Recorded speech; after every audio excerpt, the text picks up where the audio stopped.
Здравейте и добре дошли в едно ново видео. Часът е колко часа? 9. Мартин е зад камерата. В момента отиваме на фитнес и се мотивирах отново да качвам видеа така горе-долу по-консистентно, защото преди 2 или 3 дена бях пак на фитнес и ме спряха две момчета и ми казаха: ти ли си, Вико, защо спря да качваш? И като цяло ме мотивираха да продължа да качвам, така че благодаря ви, ако гледате това видео. Така че сега пак съм горе-долу по-мотивиран да качвам и не го приемам толкова като задължение, както преди. Тогава в момента отиваме на фитнес с Марти. Времето е много хубаво навънка. Както съм казал в предишни видеа, аз много мразя времето да е гадно. Днеска цял ден не бях излизал от нас и в смисъл не спах в нас и прибирам се и в метрото, като цяло на целият център, защото минавах през центъра, беше фраш с хора, то не се дишаше просто и това е едно от гадните неща на това да е хубаво време, защото е фраш с хора, пък аз се дразня, като има толкова много хора на едно място и не може да се диша. Социален ли си? Дали съм антисоциален? Да. Ти чуваш ли се?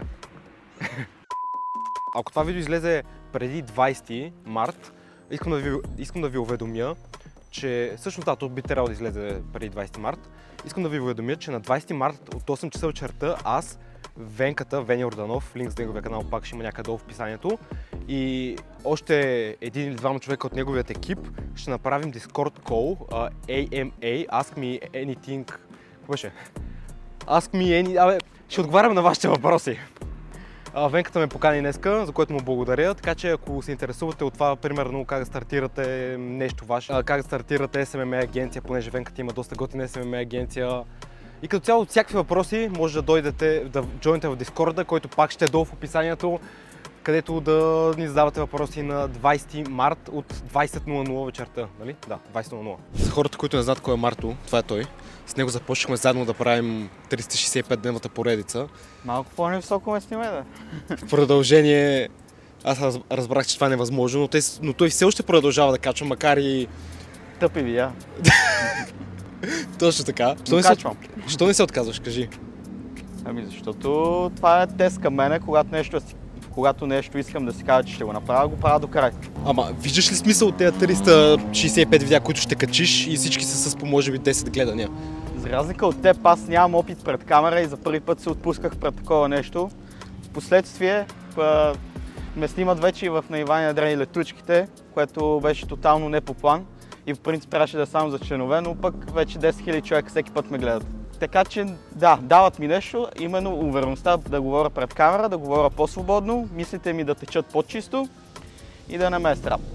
Добре, я разкажи малко повече за себе си, понеже не съм сигурен дали всеки те знае, който гледа това видео. С какво се занимаваш? И с какво се занимавам? Щом сме започнали заедно, очевидно с социални мрежи се занимавам. Но аз вече не се занимавам с социални мрежи. Според мен още имаш хора, които им помагаш в социалните мрежи, но не казваш. Разкри ме.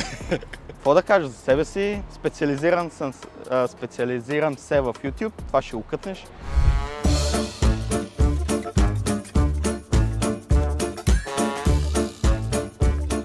Значи по принцип днескашната ми тренировка е само рамо.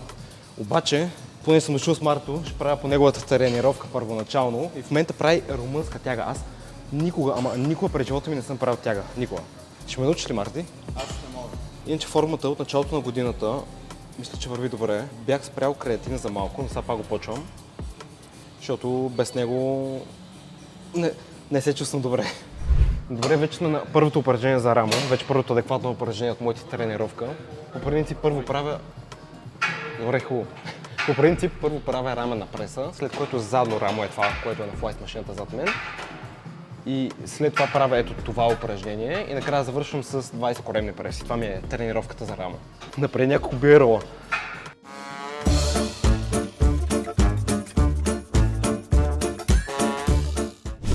Окей, Марти отиде да се прави неговите неща. Аз продължавам с моята тренировка. Второто ми упражнение е раменна преса с лоста.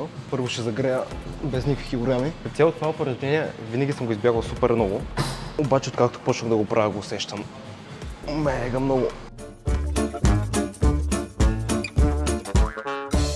Окей, слагаме малко тежести.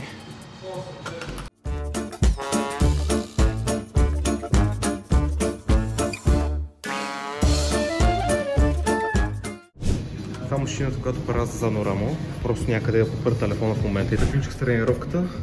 Чакам Марто да се прави бицепса и тръгваме.